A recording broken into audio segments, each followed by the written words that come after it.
Hey everybody, Sean for Movie Assault here, and it is time for episode 4 of Shark Flicks. This time out, it is the recent, the ridiculous, and the ugly. And as always, I want to put a disclaimer at the beginning of this video that there is no way that I would be able to mention or talk about every shark movie that has come out in the last 10, 11, 12 years. There's just literally no way I would be able to do that. But what I am going to do is hit on some of the highlights, some of the ones that I have seen and can talk about. I'll reference some that I haven't necessarily seen but know of, and hopefully you can find something worth watching in this collection of films that I've put together for you today. And I want to start off with one that may have been responsible for quite a few mega creature type movies, and that is Mega Shark versus Giant Octopus. This came out in 2009, and it was, to my knowledge, the first of the ridiculous, over-the-top shark movies that didn't even attempt to cater to realism. If you're aware of one that came out before this that is just crazy, please let me know. I would be happy to reference in a future video that you contributed some knowledge. But this features a megalodon fighting a giant octopus, as well as taking out airplane. This one sparked a few sequels and other mega creature features. I think there was a mega piranha and a mega gator. Just a boatload of mega or ridiculous creatures that came out of this particular movie. This starred Debbie Gibson and Lorenzo Lamas, and I think this is one of the films that sort of introduced the idea of sort of these 80s stars whose careers may not have been doing all that much to appear in some of these crazy shark movies. And you'll see in just a moment that became sort of the pinnacle of Sharknado. Yeah, this has got some really terrible special effects. It's really nowhere near being a good movie, but it is so over the top that it's impossible to not enjoy it for what it is, which is stupid. Next up is The Reef, and that came out in 2010, and this is much more rooted in realism. It features a story of a group of shipwreck survivors trying to make their way to safety, but they're being pursued by a great white shark. It does feature a combination of stock footage and really good CGI from what I remember. And it's really one of those movies that excels in tension and suspense.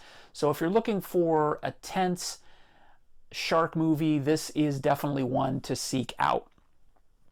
If you prefer the over-the-top craziness of some of the movies that I'm going to name here in a little bit, this probably isn't the movie for you, but this one is definitely one that's worth seeking out. 2011 brought us Shark Night 3D, released to home video as Shark Night. This was actually released, a fairly big theatrical release, and on paper it looks like a good time, but in execution it actually leaves quite a bit to be desired. It's a group of kids go on vacation in or near a lake, or in a lake, by a lake, in Louisiana, and they immediately begin getting picked off by this incredible variety of different types of sharks. But the script is really, really terrible. The characters are nondescript. The plot is really silly.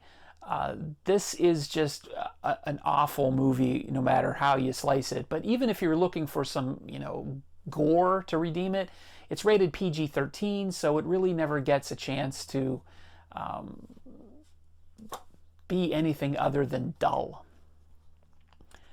2012 came Bait, and this is an Australian, I believe an Australian-Singapore production where it's got a kind of a nice balance of crazy shark stuff and realism. There's a tsunami that submerges a coastal village, and there's a supermarket where some people are trapped, and a 12-foot great white shark is somehow trapped in the store with them and begins to pursue them through the store, and they have to stand on top of the shelving.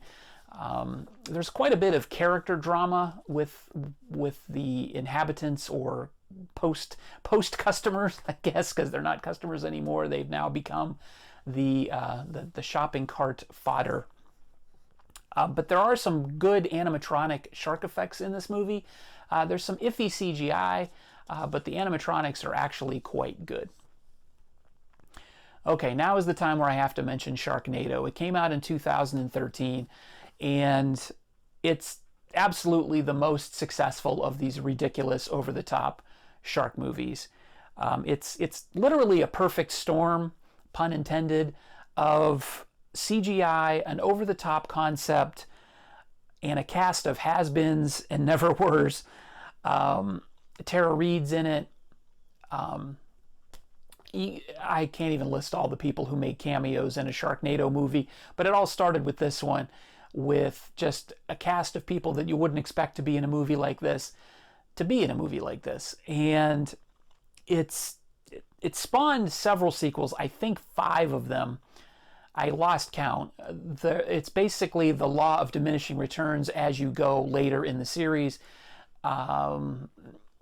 But, I mean, really, it's just a matter of them milking this original idea. The original is fun. It's so stupid that you have to enjoy it for what it is. It knows it's stupid. It never takes itself seriously. And really, I don't think you would have to go any further than seeing this one if you want to see the best crazy shark movie. Good? Is it good? No, not really. I mean, but it is great for what it is, which is really, really stupid.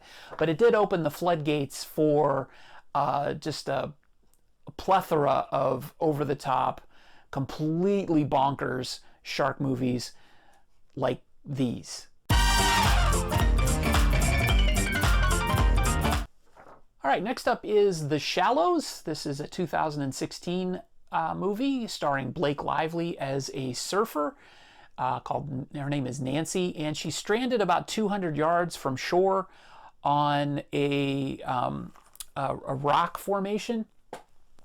And she's separated because there is a giant great white shark prowling around in the water off of this, I think it's a reef that she's on, not actually rocks, but this features some pretty decent special effects. It's got some good tension, some good suspense, and aside from a disappointing ending, it's well worth seeing. And even the ending doesn't really ruin things. It's just kind of implausible, for lack of a better word.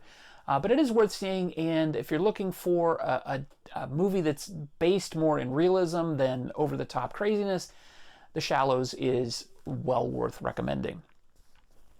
Next up is The Meg from 2018, and this one is sort of a unique combination of comedy, action, over-the-top craziness, and just a definite comedic tone. It is about a 70-foot megalodon that is released from a trench off the Chinese coast.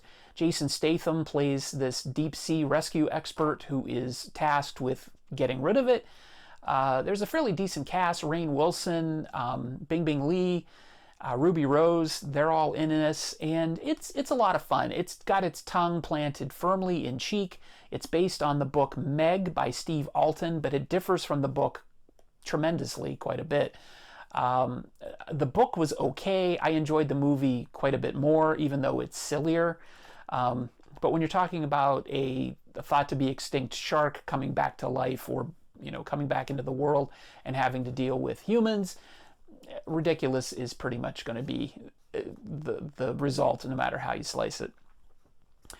All right, next up are the 47 Meters Down films, and I've got them right here. There's 47 Meters Down and 47 Meters Down Uncaged. And even though these are listed or considered to be related to each other by title, they're really not related to each other in terms of content. The first one features a pair of sisters who go on a shark cage diving trip, end up getting stranded at the bottom of the ocean, and have to figure out a way to get back to the surface, but in between them and the surface is a number of giant great white sharks. It's fairly realistic. I don't know that any of these movies are really that realistic when you cast the shark as the villain, but they're not as flesh crazy as any of these sharks are in any of these movies. But I guess, again, compared to movies like Sharknado and Trailer Park Shark and Ozark Sharks and Avalanche Sharks, this one is more based in realism. The sequel features another pair of sisters, but they're not related to the ones from the first one. But they go diving. It's sort of like cave diving, and there's an underground or an underwater city that's submerged, and as they're examining the ruins, they find themselves trapped in this cave with a blind great white shark. And of course, craziness ensues. Both films feature some excellent special effects. Both of them are well worth watching. I think if you're looking for decent shark movies, they are few and far between, but 47 Meters Down and 47 Meters Down Uncaged are both worth checking out. The next one, Santa Jaws, is from 2018, and this is one that I really kind of have a soft spot for. It's completely just off the wall. It features a kid who is a comics artist, and he's gifted this magical pen that will make what he draws come to life, and what he chooses to draw is a character that he's created called Santa Jaws, which is this giant great white shark that wears a Santa hat and is attracted by Christmas music. It has Christmas ornaments for teeth, and it's just absolutely off the wall crazy. But what I like about this movie is it knows that it's stupid, very similar to Sharknado. The cast plays along, and although nobody is a great actor in it, the film is just full of good-natured humor. It's silly. It's if you're a shark film fan, this is definitely a film that I would watch around the holidays. It's funny, it's stupid, and I laughed quite a bit. I thought it was kind of entertaining, so it's worth seeing. The CGI is terrible, but it's, as long as you give yourself into the joke, it's quite a lot of fun. 2021 has brought us Great White, which was released theatrically not that long ago. It was also released on demand, and this one features a group of characters who are stranded in a raft being pursued by a great white or possibly multiple great whites. This one it's watchable, but it features some really annoying characters, and their bickering between each other really makes this one seem longer than it is. The CGI is good in places. It's got a few decent jump scares, but overall it's kind of a forgettable movie. But if you're looking for a shark film that's not terrible and you haven't seen, this one is one that has just recently come out. If you're looking for probably the worst shark movie ever, I've picked this one because this is one I attempted to sit through. It's called Apex Predators. It came out also this year, and it is absolutely 100% the worst shark movie I've ever seen. It's not even so bad it's good, it's just unwatchable. I had to turn it off, to be quite honest. The film looks like it was shot on somebody's iPhone. The acting is abysmal. It's just completely not worth your time, effort, money, whatever. I've seen this recently in stock at Walmart on DVD. You can find it on demand. I think it's on Tubi. I may be wrong, but it's absolutely garbage. And I am aware that Cool Duder, Sean Phillips, is in it, and that doesn't make it good. It's not his fault that this movie is terrible. But I know, a lot of people watch Cool Duder and know that he's in some of these films, and I really applaud him for getting these roles in some of these movies. But this one is absolutely terrible.